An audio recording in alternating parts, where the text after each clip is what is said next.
गुरुभ्यो नमः। जगद्गुरु नरेंद्राचार्य महाराज की जय। सद्गुरु काडसिद्धेश्वर महाराज की जय। संत शिरोमणी गजानन महाराज की जय। आद्य जगद्गुरु रामानंदाचार्य महाराज की जय। सियावल्लभ रामचंद्र की जय।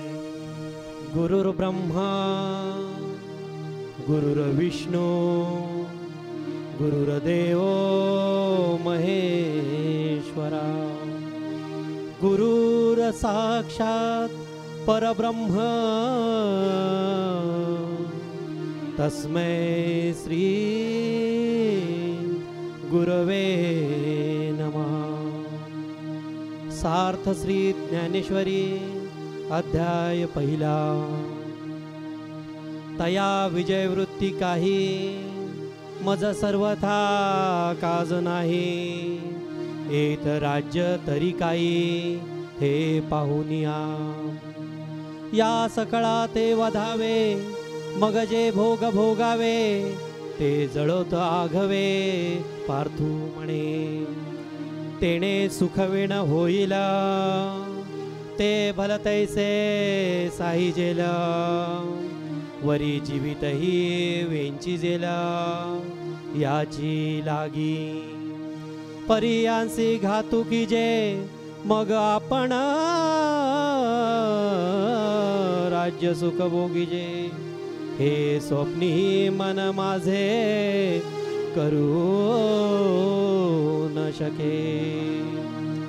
तरी आम्ही का जन्मावे कवणा लागी जे आवे।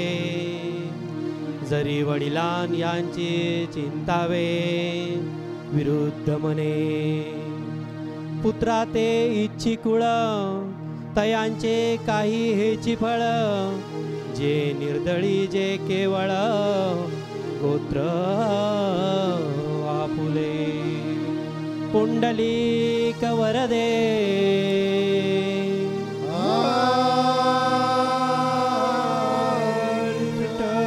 श्री ज्ञानदेव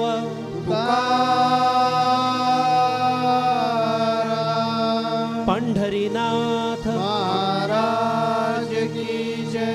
जगद्गुरु नरेंद्राचार्य महाराज की जय। अनंत श्रीभूषित जगद्गुरु रामानंदाचार्य श्री स्वामी नरेंद्राचार्यजी महाराज यांच्या चरणकमलांना वंदन करून, परमपूज्य कानिपनाथ महाराज यांच्या चरणकमलांना वंदन करून आज या महन्मंगल अशा संतसंघाला उपस्थित सर्व गुरुबंधू आणि गुरुभगिनी यांना माझा सांप्रदायिक श्री गुरुदेव। मागील संतसंघामध्ये आपण माऊलींच्या श्रीमुखातून खूप सुंदर असं मोहाविषयी, जो अर्जुन इतका प्रचंड असा शूरवीर असतो आणि तो इतका मोहाने नातेवाईकांच्या व्यापलाय, मोहित झालाय, त्याच्याबद्दल माऊलींनी खूप सुंदर असं निरूपण आपल्याला मागच्या संतसंघामध्ये केलं आहे। पुढे आज आपण त्याचा पुढचा भाग आपण या संतसंघामध्ये पाहणार आहोत की हा अर्जुन श्रीकृष्णांना काय सांगतो। तो इतका मोहित झाला आहे। तो आला होता ज्यावेळेस युद्धभूमीवर रणांगणावर, त्यावेळेस मोठ्या आत्मविश्वासाने तो आला होता। त्याच्या अंगामध्ये वीरवृत्ती होती आणि समोरच्या आपल्या नातेवाईकांना त्याने पाहिलं तेव्हा क्षणार्धात करुणावृत्ती त्याच्या हृदयामध्ये मनामध्ये जागृत झाली। आणि असा हा अर्जुन ह्याने काय केलं आहे तर ह्या मोहाने तो व्यापला आहे आणि तो स्वतःच शंका विचारतो आहे भगवान श्रीकृष्णांना आणि स्वतःच समाधानही स्वतःच घेतो आहे। श्रीकृष्ण काहीही बोलत नाही आहेत, ते शांत त्याच्याकडे पाहत आहेत। तो जे जे बोलतो आहे ते सगळं ते ऐकतायत। तो भगवान श्रीकृष्णाला सांगतो आहे, हे माधवा, हे केशवा, की मी या सर्वांना मारून काय करू? हे राज्य मी का उपभोगू? मला काय मिळणार आहे? आणि बघ ना, यांच्या मोहाने मला काय झालं आहे तर माझ्या सर्वांगाला घाम आला आहे, माझं अंग कापत आहे। असा जय मिळून मला काय करायचं आहे? मला असा जय मुळीच नको आहे। तो काय म्हणतो बघा की असा जय मिळून ह्यानं सगळ्यांना मारायचं, मुडदे पाडायचे, खून करायचे त्यांचे आणि रक्तबंबाळ करून सगळ्यांना संपवून टाकायचं आणि असा मिळणारा जय मला नको। ताईंनी सांगितल्याप्रमाणे अर्जुन इथे कसा आला आहे भ्रमित झालेला आहे आणि तो स्वतः बडबडतोय. भगवान कृष्ण शांतपणे ऐकतायत, काय चाललंय ते बोलू दे, जे काय त्याच्या मनात येतं ते बोलू दे. या सर्वांचा वध करून जे भोग भोगायचे आहेत ते काय बाबा मला भोगायची इच्छा नाही आहे, त्या देवा मला युद्ध नाही करायचं, स्वतःच चाललं आहे. या असल्या सुखाशिवाय ते दुःख, मला युद्ध नसलं तरी चालेल असं तो म्हणतोय. आम्ही पाहिजे तर दुःख सहन करू देवा, आम्हाला राज्यपिजे नाही मिळालं ना, 5 गाव देणार नव्हतं, नको, सुईची आग्रह तो देणार नाही ना, सुईची आग्रह मावेल एवढी सुद्धा जमीन देणार ना, चालेल, पण आम्हाला हे बाबा वाईट करून नको आहे राज्य. ते किती तो व्याकुळ झाला आहे आणि त्याचं भावनाशील मन किती उच्च कोटीला जाऊन पोचलं आहे. आपण काय म्हणालं असतं, माझी जमीन घेतली का त्याने? अरे मुडदाच पाडतो ना, कुऱ्हाडीनं 2 तुकडेच करून टाकतो, मुंडकं एका बाजूला करतो आणि बाकीचं धड बाजूला करतो, पिशवीत भरतो आणि रत्नारीत नेऊन समुद्रात टाकतो. अर्जुनामध्ये सात्विकता शिकण्यासारखे आहे. तो काय म्हणतो की असलं बाबा आम्हाला राज्यच नको, भले आम्हाला त्यांनी जमीन जागा नाही दिली, राज्य नाही दिलं तर त्यांना लखलाभ होऊ दे, पण मला काय हे युद्ध योग्य वाटत नाही म्हणतो तो. ह्यांचा घात करून आपण राज्य भोगायचं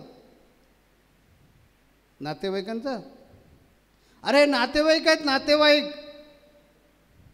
बाप्पा नेहमी सांगायचे ना, ते आपल्याला सगळ्यांना अनुभव येतो. मी नेहमी सांगतो, नातेवाईक जे नेहमी अडचणीत आणतात, जाऊ द्या. जर आम्ही, अर्जुन म्हणतो, जर आम्ही आमच्या वडिलांचं अहित चिंतलं तर मूल होण्यास लायक आहोत का? वडिलांचं अहित, अरे हे सगळे वडीलधारी माणसं आहेत आणि ह्यांचा मी अहित चिंतायचं कशासाठी? राज्यासाठी. बाबा मला राज्य नको, त्यापेक्षा मी युद्ध काय करणार नाही, मला काहीही नको. आश्चर्य आहे, भगवान कृष्ण एकही शब्द काहीच बोलत नाही आहेत, त्याचीच बडबड चालू आहे. कारण त्याच्या त्या भावनाशील मनाला, सात्विक मनाला लागलं आहे कुठंतरी, की त्याच्या मनावर इतका परिणाम झालेला आहे अर्जुनाच्या, कारण तो मनापासून, अंतःकरणापासून ह्या सगळ्यांवर प्रेम करत होता. त्याच्या मनामध्ये कधीही स्वप्नामध्ये सुद्धा त्याला वाईटाचा विचार नातेवाईकांचा केला नाही. ही सात्विकता, अशी सात्विकता आपल्यामध्ये वाढली पाहिजे. हीच सात्विकता आपल्याला कधी चुकीच्या मार्गाने घेऊन जाणार नाही. मग इथे आता श्रोत्यांना प्रश्न पडेल, जर ही अशी सात्विकता होती मग पुढे अर्जुनानं युद्ध का केलं? मला वाटतं मागच्या 1-2 संत संघापूर्वी मी त्याचं उत्तर दिलेलं आहे की ती काळाची गरज होती, नियतीची गरज होती, म्हणून ते युद्ध झालेलं आहे. त्याच्यावर आपल्या ह्याने ताईंनी पण चांगलं हे केलेलं आहे की हे जे युद्ध आहे, हे युद्ध गौराताईने त्याच्यावर सांगितलेलं आहे की हे युद्ध जे होतं ते सूड घेणारं युद्ध नव्हतं. द्रौपदीची मानहानी केली म्हणून मी तुझा बदला घेणार, तू मला राज्य देत नाहीस म्हणून बदला घेणार, असला काही प्रकार नव्हता. जो समाजामध्ये दंभाचार माजला होता, अत्याचार माजले होते, अन्यायकारक वृत्त्या वाढल्या होत्या, त्यांचा नाश करणं आवश्यक होतं आणि ते राजकर्त्याचं काम आहे आणि ते भगवान श्रीकृष्णानं अर्जुनाच्या माध्यमातून करून घ्यायचं होतं. म्हणून हे युद्ध शेवटी घडलं आहे. पण तत्पूर्वीची जी अर्जुनाची भावना आहे, अर्जुनामधला जो सात्विक भाव उमाळून जो आलेला आहे, तो इथे भरपूर काही शिकवण्यासारखा आहे. म्हणून मला वाटतं ज्ञानेश्वर माऊलींनीसुद्धा त्याच्यावर प्रचंड ओव्या लिहिलेलं आहे. मगापासून म्हणण्यापेक्षा आतापर्यंत जवळजवळ 3-4 संत संघामध्ये तेच चालू आहे. अजूनही अर्जुन बोलतोय, अर्जुन आपल्या मनातली खंत व्यक्त करतोय. हे एवढं ज्ञानेश्वर माऊलींना किंवा विस्तारपूर्वक लिहिण्याची आवश्यकता काय?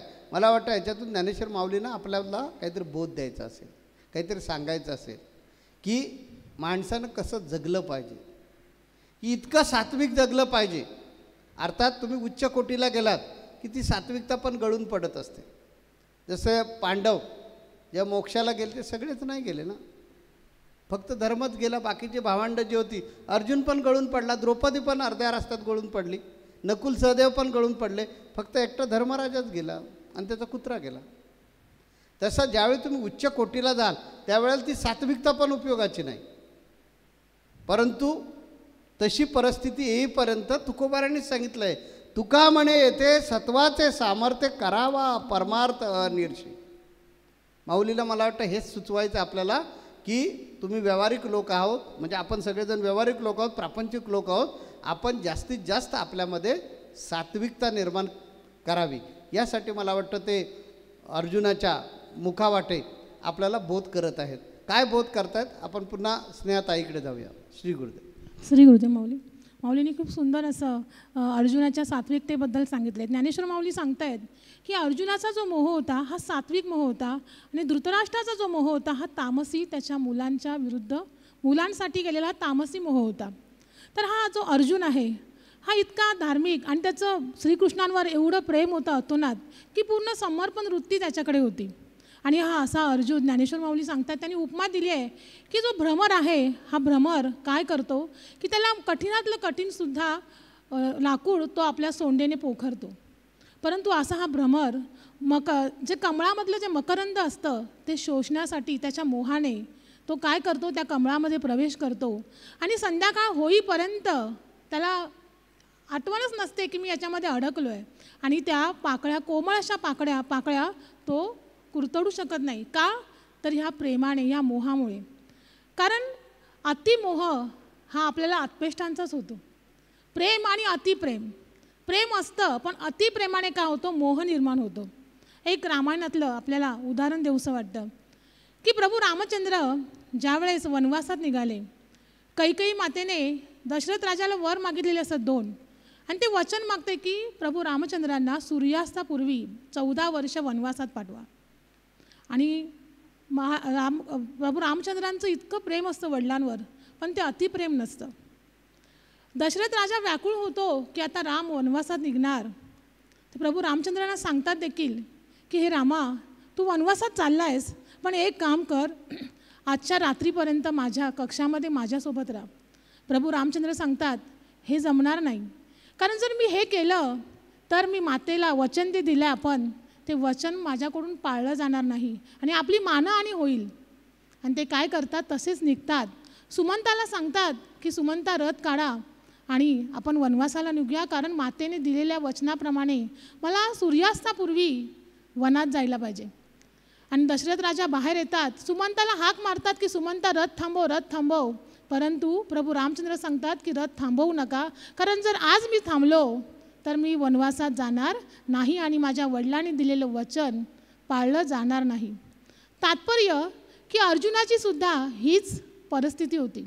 प्रभू रामचंद्रांनी भावनेला महत्त्व दिलं नाही. त्यांच्यातला तेव्हासुद्धा विवेक जागृत होता. परंतु अर्जुनाने इथे काय केलं तर आपला विवेक सोडला आहे. आपल्यावर पण अशी अनेकदा परिस्थिती येते. आपण त्या ठिकाणी असो तर आपण काय केलं असतं, माझे वडील रडत आहेत ना, त्यांना बरं नाही आहे ना, मी कशाला जायला पाहिजे वारीला, मी आज वारीला जाणार नाही.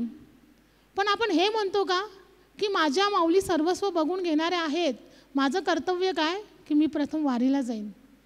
पण आपण इथेच चुकतो, मोहात अडकतो. आपण सामान्य आहोत. आपल्या माऊलींच्या जीवनामध्ये सुद्धा असाच प्रसंग घडला. आपले कानिपनाथ महाराज उत्तराधिकारी, माऊलींचा एकुलता एक मुलगा, आणि ज्या वेळेस आपल्या जगाच्या कल्याणासाठी त्यांच्या कार्याच्या उद्देशाने माऊलींना त्यांना 7 समुद्रापलीकडे अमेरिकेत पाठवायचं होतं. आणि त्यावेळेस कानिपनाथ महाराजांच्या आई सुप्रियाताई यांना पाठवायचं नव्हतं, त्यांची इच्छा नव्हती. एवढ्या लांब 7 समुद्रापलीकडे माऊलींना त्या म्हणाल्यासुद्धा की आपण किती कठोर आहात, त्यांना एकट्यांना तुम्ही 7 समुद्रापलीकडे पाठवताय, एवढे कसे कठोर असू शकता आपण. पण त्यावेळेस माऊलींनी भावनेला महत्त्व दिलं नाही. माऊलींनी महत्त्व दिलं काय, कर्तव्याला. ते घडले पाहिजेत आणि ते उत्कृष्ट प्रकारे घडले. आणि एवढंच नाही, मला सांगायला खरोखर अभिमान वाटतो की ज्या चर्चमध्ये आपल्या हिंदूंना काही स्थान नाही आहे अशा चर्चमध्ये दादांनी तिकडे एकटं जाऊन अमेरिकेला आपले संतसंग आपले फोटो ठेवून केले. ही केवढी अभिमानाची गोष्ट आहे. ही एवढी मोठी गोष्ट ही कोणामुळे घडली? आज माऊलींनी आपल्यातला विवेक जागृत ठेवला आणि कर्तव्याला प्रथम मान्यता दिली म्हणून हे घडलं. आणि खरोखरच भाविको, आज एवढे उत्कृष्ट उत्तराधिकारी आपल्याला माऊलींच्या रूपात मिळालेत. तेच रूप माऊलींचंच रूप ते आहेत आणि तीच शक्ती आपल्या समोर आज प्रत्येक महिन्याला आपण प्रत्येक कार्यक्रमाच्या अंतर्गत दादाश्रींना पाहत असतो. तर सांगायचं महत्त्व एवढंच की आपण सुद्धा अशा प्रकारे मोहामध्ये कुठेही अडकायचं नाही आहे. पुढे अर्जुन काय सांगतोय? पुढे संजय धृतराष्ट्राला सांगतोय की राजा का जाणू का कशामुळे अर्जुन या मोहामध्ये अडकला आहे, त्याला त्याच्यातली करुणावृत्ती का जागृत झाली आहे हे काही कळत नाही आहे. हे राजा, ही जी माया आहे ही परमेश्वराची माया, हा जो मोह आहे ही मायाच आहे. आणि ही जी परमेश्वराची माया आहे ही ब्रह्मदेवाला सुद्धा कळली नाही आहे. आणि हा अर्जुन त्याच्यामध्ये कसा अडकला आहे हे काही केल्या कळत नाही आहे. आणि पुढे हा जो अर्जुन आहे हा भगवान श्रीकृष्णांना सांगतोय की हे केशवा, हे जे लोक आहेत माझ्यासमोर, जे माझे नातेवाईक आहेत, हे पापी आहेत, अत्याचारी आहेत, त्यांनी खूप पापं केली आहेत, अत्याचार केला आहे, परंतु ते सर्व माझेच आहेत. ते अज्ञानी आहेत, परंतु आपण तर सज्ञानी आहोत, आपल्याला कळतं आहे. पण मग त्यांना मी कसं मारू? आणि मी त्यांना मारून हे जे रक्ताने माखलेलं राज्य आहे त्याचा उपभोग मी एकटा घेऊ का? मग ह्यांना मी सगळ्यांना मारलं तर माझेसुद्धा जे धर्मराजसुद्धा म्हणजे माझेसुद्धा बंधू मारले जातील. मग मी हे राज्य कोणावर करू? असा मोह त्याला निर्माण झाला आहे. तो पुढे पुढे भगवान श्रीकृष्ण नुसतं ऐकत आहेत आणि हा पुढे पुढे बोलत आहे की इथे उपमा दिली आहे ज्ञानेश्वर माऊलींनी की ज्याप्रमाणे एखादा साप आपल्या पायाला चावतो आणि त्याचं विष पूर्ण डोक्यापर्यंत भिनतं, तसाच हा अर्जुन म्हणतोय की जर मी असं सगळ्यांना मारलं तर ज्यांना मी सुखी करायचं आहे, ज्यांनी माझी कीर्ती पाहायची आणि माझे गोडवे गायचे आहेत, मग लोक अशा मुलाला जन्म यावा, मुलाचा जन्म व्हावा म्हणून का बरं सांगतील? मग अशा लोकांना मी जर मारलं, ज्यांनी माझ्यावर उपकार केलेत, ज्या गुरु द्रोणांनी माझ्या स्वतःच्या मुलालासुद्धा जेवढी विद्या दिली नाही ती विद्या मला दिली, भीष्म पितामहांचं सुद्धा माझ्यावर किती उपकार आहेत, मग मी अशा लोकांना जर मारलं तर माझ्या कुळाचा नाश नाही का होणार? मग माझ्या कुळाचा नाश होईल. मग एवढं मोठं पातक मी केलं तर काय होईल? हे देवा, हे केशवा, तू मोठ्या पुण्याने मला प्राप्त झालायस ना. माझ्याकडे मोठं पुण्याचं असं गाठोडं होतं, पूर्वसकृत होतं आणि त्यामुळेच मला तू प्राप्त झालायस. पण आता जर एवढं मोठं जर पाप माझ्या हातून घडलं तर तू माझ्याकडून निघून जाशील ना. बघा, त्याला मोहामध्ये सुद्धा परमेश्वराची किती ओढ होती. इथे थोडासा विचार आपण वेगळा करायचा आहे की आपल्याला सुद्धा माऊलींनी या मोहामध्ये अडकायचं नाही म्हणून अनेक प्रकारच्या साधना दिल्यात, अनेक प्रकारच्या साधना सांगितल्या आहेत. आज जसं ज्ञानेश्वर माऊलींनी गुरुकृपेने हा गीतेचं ज्ञानेश्वरीमध्ये रूपांतर करून हा ग्रंथ आपल्यासाठी भक्तीसाठी आपल्याला कळावा म्हणून तो लिहिला, त्याच प्रकारे आपल्या मनावर संस्कार व्हावे, आपण अशाच प्रकारे कोणत्याही मोहामध्ये अडकू नये म्हणून आपल्या माऊलींनी अगदी 18 दिवसामध्ये गुरुकृपेने श्री लीलामृत नावाचा ग्रंथ लिहिला. 18 पुराणांचा अभ्यास करून सोपा आहे का? ही अजिबात सोपी गोष्ट नाही आहे, पण ती गुरुकृपेने माऊलींनी सिद्ध करून दाखवली आणि गुरुकृपेशिवाय होऊ शकत नाही. मग जर गुरुकृपा आपल्या माऊलींवर होऊ शकते तर आपल्यावर नाही का होणार? परंतु त्यावेळेस काय केलं पाहिजे? आपण संपूर्ण जे तन मन धन आहे हे आपल्या सद्गुरूंवर अर्पण केलं पाहिजे. मी असंच त्या दिवशी पाहता टी व्हीवर एक प्रवचन ऐकलं. त्या प्रवचनामध्ये सांगितलं होतं की जर आपलं हे मन आहे हे जर आपल्या कंट्रोलमध्ये ठेवायचं असेल, आपल्याला ते आपल्यामध्ये त्याच्यावर जर आपण सामर्थ्य गाजवायचं असेल तर गुरूंना शरण गेलं पाहिजे.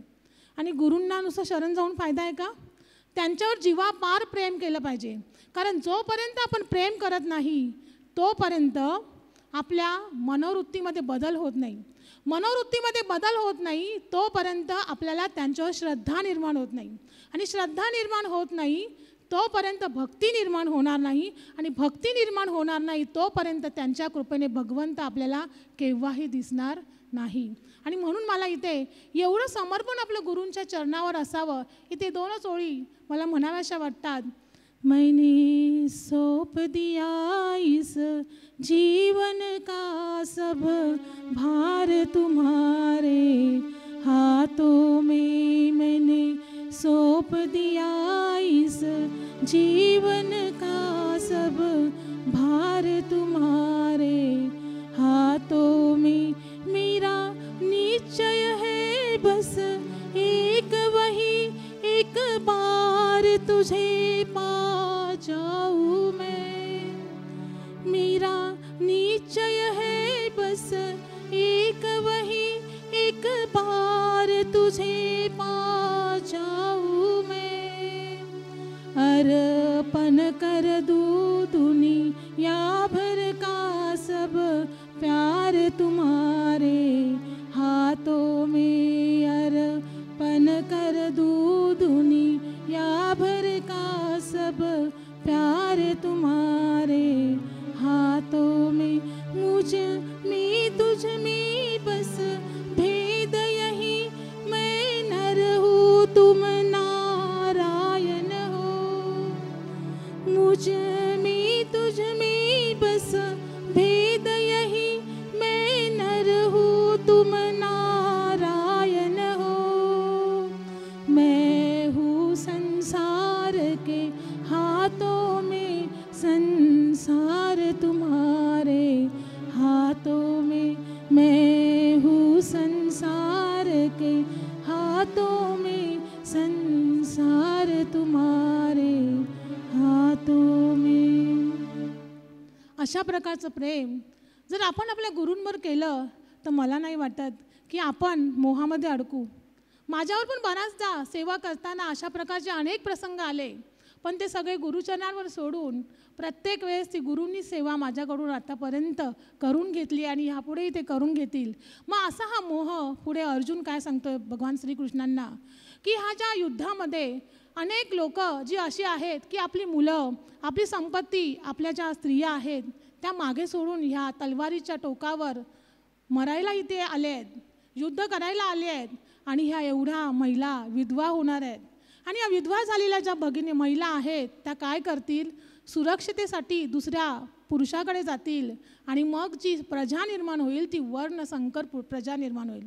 वर्णसंकर म्हणजे काय, तर वेगवेगळ्या समाजाची वेगवेगळ्या जातीची प्रजा निर्माण होईल. आणि मग पुढे त्यांना कोणाबद्दल हेच नाही राहणार नाही आहे, भावच राहणार नाही आहे. कोणत्या पितरांना आपण तर्पण केलं पाहिजे, आपल्या पितरांना आपण श्राद्ध त्यांचं केलं पाहिजे, हा भाव त्यांच्यातला समूळ नष्ट होणार आहे. आणि भले तो भाव त्यांच्यामध्ये असेलही, परंतु धर्माने अशा वर्णसंकर प्रजेला संमती तर द्यायला पाहिजे.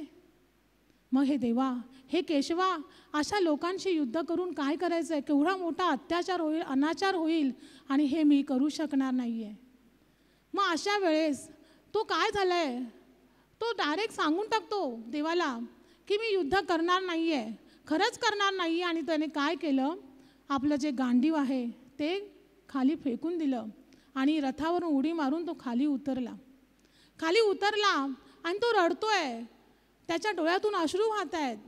ज्ञानेश्वर माऊली इथे सांगतायत की जो उंच भरारी घेणारा असा राजहंस असतो की त्याची जी भरारी पाहून लोक हा म्हणजे आश्चर्यचकित होतात, असा हा अर्जुन एवढा प्रचंड ताकदीचा योद्धा हा ह्या मोहाने अगदी व्यापून गेला आहे.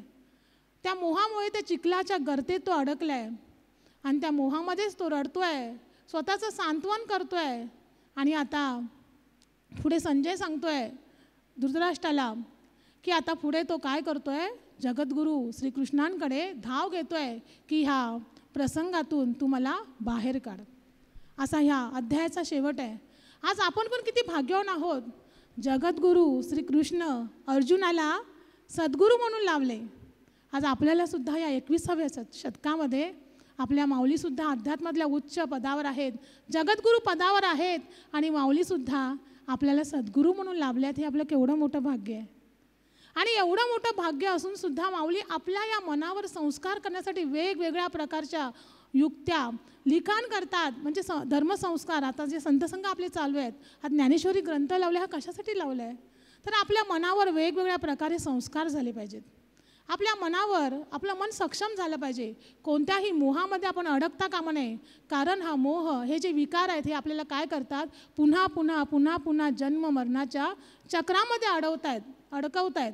आणि आपला मुख्य धर्म काय, तर स्वरूपाची ओळख करणे हा आपला मुख्य धर्म आहे. आणि माऊलींना आपल्याला तिथपर्यंत न्यायचं आहे. म्हणून हा सगळा खटाटोप, आणि म्हणून या सेवा, आणि म्हणून हे धर्मक्षेत्र मासिकाचं लिखाण. आणि म्हणूनच आपण भाविक हो, आपण सुद्धा आपल्या माऊलींवर तेवढंच प्रेम करून मोहामध्ये त्यांच्या शिकवणीप्रमाणे अडकायचं. कारण बघा, मन कसं आहे, पाणी जसं वाहत जातं तसं ते स्वच्छ होत जातं. तसंच जेव्हा हे मन संतांच्या सहवासामध्ये जातं, त्यांच्या दर्शनाने, त्यांच्या वचनाने ते पवित्र हळूहळू होत जातं. आणि म्हणून आपण त्याला जास्तीत जास्त संतांच्या सहवासात नेलं पाहिजे, त्यांच्या सानिध्यात नेलं पाहिजे. नुसतं नेऊन चालणार नाही, तर त्यांच्यावर नितांत प्रेम आपण केलं पाहिजे. तेव्हाच या मोहापासून आपल्याला बाजूला होता येईल, आपल्यामध्ये त्यामुळे सात्विकता येईल. आता इथे काय झालेलं आहे की ज्ञानेश्वर माऊली म्हणतात की अर्जुन इतका सात्विक आहे, तो परोपरीने भगवान कृष्णाला समजून सांगण्याचा प्रयत्न करतो की आता तरी भगवान कृष्ण म्हणते, बाबा ठीक आहे, युद्ध बंद करूया, नको जाऊया आपण सगळेजण परत. म्हणून तो वेगळ्या प्रकारे सांगण्याचा प्रयत्न करतोय की अरे काय करायचं देवा, हे नको ना आपल्याला, युद्ध थांबूया ना आपण, कशाला आता करायचं. बरं समजा त्यातूनसुद्धा जर युद्ध करायचं तर मी आपली शस्त्र टाकून देतो, आणि कौरवांना तर मारायचं असेल आम्हाला तर मारू दे, म्हणजे निदान माझ्या हातून पाप तरी होणार नाही. म्हणजे एखादी गोष्ट करायची नसली, लहान मुलं बघा कशी करतात, एखादी गोष्ट करायची नसली काहीतरी आडेवेडे घेऊन पळवाटा काढून काहीतरी हे करून जसं आईला ठकवण्याचा प्रयत्न करतात, तसा हा भक्त आपल्या देवाला ठकवण्याचा प्रयत्न करतो की देवा नको ना, अरे काय कशाला आता युद्ध, बाद झालं ना, जाऊ दे ना, त्यांनाच घेऊ दे ना राज्य, नाही आम्हाला दिले तर नाही चालेल ना, 5च गाव पाहिजे तर ती नाही दिली तरीसुद्धा चालतील, काय हरकत नाही आहे, पण आपण युद्ध करून नको करूया. एवढं सगळं होऊनसुद्धा जिवंत राहण्यापेक्षा आणि हे सगळं डोळ्यानं बघण्यापेक्षा आपली शस्त्र टाकून देतो ना, कौरवांचे बाण आमचा शरसंधान करू दे ना देवा, त्यांच्या हातून मरण आलं तरी चांगलं, पण वधाचं पाप आम्हाला लागायला नको, तेव्हा देवा आता युद्ध नको. त्याला वाटलं होतं, अर्जुनाला वाटलं होतं की हे सगळं सांगितल्यानंतर कदाचित भगवान कृष्ण काहीतरी त्याच्यावर बोलेल. तर धृतराष्ट्राला तिकडे आनंदाच्या उकळ्या फुटलेत, आणि धृतराष्ट्र संजयला विचारतो, आता पुढे काय, मग सांग ना पुढे काय झालं. तर संजय म्हणतो, राजा धृतराष्ट्र ऐक, असं तो समारंगणामध्ये किंवा रणांगणामध्ये अर्जुन बोलला खरा, आणि कृष्ण तिकडे लक्ष देत नाही असं बघितल्याबरोबर त्याने सरळ आपल्या हातातलं जे धनुष्य होतं ते खाली रथाच्या खाली टाकून दिलं, आणि रथातनं उडी मारली खाली. एखादा राजा पदच्युत होतो आणि आपली खुर्ची सोडतो, तशा प्रकारे अर्जुनानं कृती केलेली आहे. आणि अर्जुनानं काय केलं, रथामध्ये जो युद्धासाठी उभा होता तो हातामधलं जो त्याचं गांडीव धनुष्य, अर्जुनाचं एक धनुष्य जे होतं त्या धनुष्याचं नाव होतं गांडीव धनुष्य, सगळ्यात प्रख्यात धनुष्य. त्याला प्रत्यंच्या लावला की असा काय आवाज यायचा की कळी काळ चळाचळा कापला पाहिजे, असं असणारं धनुष्य, विजयश्री खेचून आणणारं धनुष्य अर्जुनानं खाली टाकलेलं आहे, रथातनं उडी टाकलेली आहे, भ्रमिष्ट झालेलं आहे. आता केवळ देवाकडे याचना करायची, कारण तो देवाचा भक्त आहे. देवाला सगळं परोपरीने समजून सांगण्याचा प्रयत्न केला, लाडीगोडी लावण्याचा प्रयत्न केला की जेणेकरून देव तरी आता म्हणेल की बास बाबा आता नको युद्ध करायला, कारण तुझ्या सात्विक मनाला पटत नाही आहे ना, मग ठीक आहे आता नको युद्ध करूया असं भगवान सांगेल. या अपेक्षेनं रथामध्ये भगवान कृष्ण आहेत, अर्जुन खाली उडी टाकून पदच्युत झालेला हरलेला राजासारखी अवस्था त्याची झालेली आहे, आणि तो त्या रणांगणामध्ये भगवान कृष्णाकडे बघत बसलेला आहे. आता ही अवस्था फारच केविलवाणी परिस्थिती आहे. अर्जुनाच्या डोळ्यातून अश्रूधारा वाहू लागलेल्या आहेत. अर्जुन अक्षरशः बालक झालेला नाही, लहान मुलांसारखा धाय मोकलून रडू लागलेला आहे, असं दृश्य ते असणार आहे. तर त्या दृश्याबद्दलचं वर्णन हे दुसऱ्या अध्यायामध्ये केलेलं आहे आणि तो अध्याय आपल्याला ऐकायचा आहे पुढच्या रविवारी. म्हणून आपण इथे थांबूया आणि पुढच्या रविवारी भगवान कृष्ण अर्जुनाला धाय मोकलून ओरडणाऱ्या रडणाऱ्या अर्जुनाला कसं समजावतात आणि कसं युद्धाला पुन्हा प्रवृत्त करतात ते ऐकायचं आहे. आणि यासाठी आपण सगळ्यांनी परत भेटूया पुढच्या संत संघामध्ये. जगद्गुरु नरेंद्राचार्य महाराज की जय. सद्गुरु काळसिद्धेश्वर महाराज की जय. संत शिरोमणी गजानन महाराज की जय. आद्य जगद्गुरु रामानंदाचार्य महाराज की जय.